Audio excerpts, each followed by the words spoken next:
Sidang lanjutan kasus kematian Prada Luki dengan terdakwa Letu Ahmad Faisal kembali digelar di Pengadilan Militer Kupang. Saksi yang dihadirkan mengungkapkan Prada Luki sempat berkali-kali meminta ampun saat dianiaya seniornya.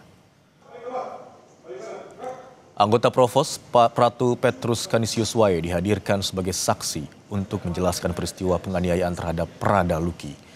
Pratu Petrus menyebut salah satu terdakwa Pratu Abner Yeterson memukul Prada Luki dengan selang. Saksi juga melihat terdakwa Letu Ahmad Faisal tidak menghentikan tindak kekerasan pada Prada Luki. Pratu Petrus juga mengungkap Prada Luki sempat berkali-kali meminta ampun namun seniornya tidak menghentikan tindak kekerasan. Benar tadi mencambuk pakai selang. Siap. Ada terdakwa. Melarang nggak terdakwa? Siap, izin tidak? Tidak, diam saja. Siap. Kalau menurut saksi, seorang Letnan 1 dengan jabatan Danki Siap. memerintahkan Pratu untuk berbuat itu bisa nggak mencegah? Siap, izin kalau diperintahkan bisa. Bisa kan? Siap. Kalau ada orang teriak atau orang dipukul di situ, dengar nggak suara pukul? Mohon izin kami dengar. Dengar. Siap. Jadi di antara 4 orang tadi ini yang datang, ada nggak yang suara mukul-mukul, suara pukulan? Izin kami mendengar suara teriak. Hanya kami tidak melihat siapa yang pukul. Ya, teriak itu karena dipukul. Siap. Apa teriakannya? Izin bilang ampun. Ampun. Siap. Itu suara siapa yang saksi? Terdakwa kasus kematian Prada Luki, Letu Ahmad Faisal, menyangkal keterangan saksi dalam sidang pembuktian di Pengadilan Militer Kupang hari ini. Terdakwa menyebut ada 3 ketidaksesuaian pada keterangan saksi. Salah satunya mengenai perintah yang diberikan pada saksi usai memimpin apel malam pada 28 Juli. Saksi yang merupakan anggota Provos mengaku hanya diminta mengantar korban ke ruang staf Intel. Namun, menurut terdakwa, saat itu dirinya memberi perintah untuk menjaga, bukan mengantar. Memerintahkan untuk para Provos itu bukan hanya untuk mengantar, tetapi melainkan untuk menjaga almarhum di ruangan staf Intel. Maksudnya yang gimana? Itu keterangan terdakwa sendiri, karena saksi nggak ada bilang gitu tadi. Siap tadi menyampaikan hanya mengantar. Ha. Dan pada saat itu juga Basi Intel itu memerintahkan untuk kembali. Kan pada saat itu yang juga mengantarnya dibenarkan. Yang mengantarnya kami dibenarkan. menyampaikan itu menjaga, bukan mengantar. Kalau Menjaga. mengantar itu kan posisinya Provos itu kembali, tapi kami menyampaikan untuk menjaga. Oke, terdakwa. Tadi ulangi, saksi. Tadi terdakwa menyangkal bahwa perintahnya itu bukan hanya sekedar mengantar, tapi juga menjaga. Atas sangkalan terdakwa, saksi tetap ada keterangannya atau membenarkan? Mohon izin tetap ada Tetap keterangan. ada keterangannya. Siap. Pengadilan Militer 315 Kupang kembali menggelar sidang lanjutan kasus dugaan penganiayaan yang menewaskan Prada Luki Namo. Agenda sidang hari ini adalah pemeriksaan saksi. Agenda sidang lanjutan hari ini menghadirkan total 17 terdakwa, termasuk Sertu Thomas Desambruawi dan 16 anggota TNI Angkatan Darat lainnya. Ada 7 dari total 8 orang saksi dihadirkan untuk memberikan kesaksiannya di persidangan.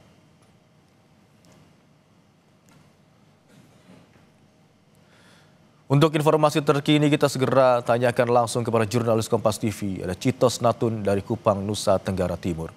Selamat siang Citos, siapa saja yang akan bersaksi pada hari ini dan untuk terdakwa siapa?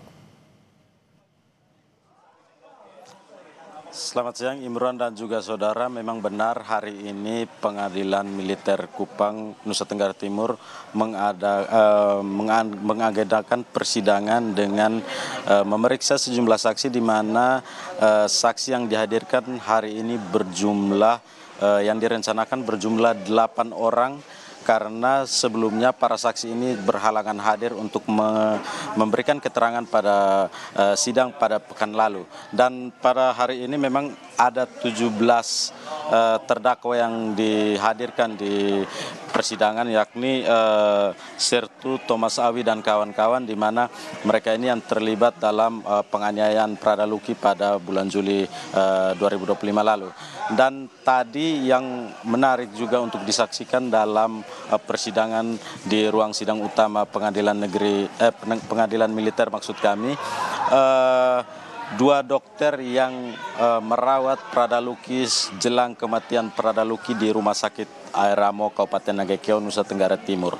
Dan berdasarkan kesaksian dari salah satu dokter, yakni Dokter Kandida, yang merawat Luki pada saat pertama kali masuk ke Rumah Sakit Aeramo, mengatakan bahwa memang saat dibawa ke rumah sakit, Pradaluki mengeluh bahwa pusing dan juga lemas, serta diberitahu bahwa menderita kekurangan HB begitu.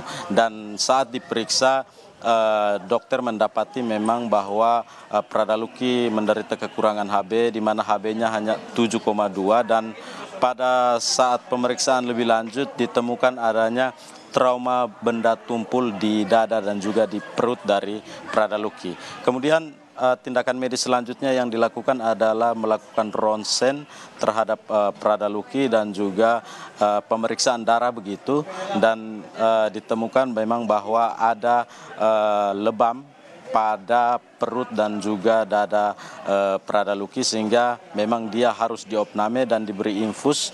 Kemudian dia diarahkan ke ruang perawatan, dan dalam rentang waktu 2 hari itu Pradaluki dilaporkan mengalami perburukan keadaan kesehatan, karena memang dalam rentang waktu 2 hari ini Pradaluki menderita komplikasi yang disebut oleh dokter tadi, dokter gede, dokter spesialis bedah pada Rumah Sakit Aeramo, bahwa perburukan kesehatan itu terjadi akibat infeksi luka yang dialami oleh Pradaluki dan juga kekurangan saturasi oksigen begitu, serta juga adanya infeksi pada saluran pencernaan yang ada di perut. Bahkan dokter tadi menyebut bahwa Pradaluki mengalami kegagalan ginjal begitu. Dan tadi baru saja selesai persidangan yang menghadirkan kedua dokter ini melalui daring atau via Zoom begitu, dan sidang sementara diskors untuk kembali menghadirkan satu saksi, yakni ibu angkat dari Pradaluki, di mana saat kejadian Pradaluki sempat meminta bantuan kepada ibu angkatnya yang ada di sekitaran Batalion Wakangamere di sana untuk mengobati luka-lukanya. Kemudian Imron dan juga saudara, setelah kesaksian dari ibu angkat dari Pradaluki, akan dihadirkan pula rencananya ada 5 anggota TNI yang akan memberikan kesaksian atas 17 terdakwa ini. Namun tadi berdasarkan pantauan kami di ruang persidangan baru hadir 4 saksi, dan kami menanyakan satu saksi yang belum sempat hadir memang karena masih mendapat tugas begitu, sehingga kemungkinan keterangan atau kesaksiannya akan diambil pada minggu mendatang. Imron. 17 terdakwa dihadirkan dalam sidang lanjutan kasus kematian Pradaluki. Selain itu ada juga 8 saksi yang dihadirkan, termasuk dokter yang menangani perawatan terhadap Pradaluki yang menjelaskan bagaimana kondisi Pradaluki sebelum meninggal dunia. Terima kasih atas laporan Anda, jurnalis Kompas TV Citos Natun dari Kupang.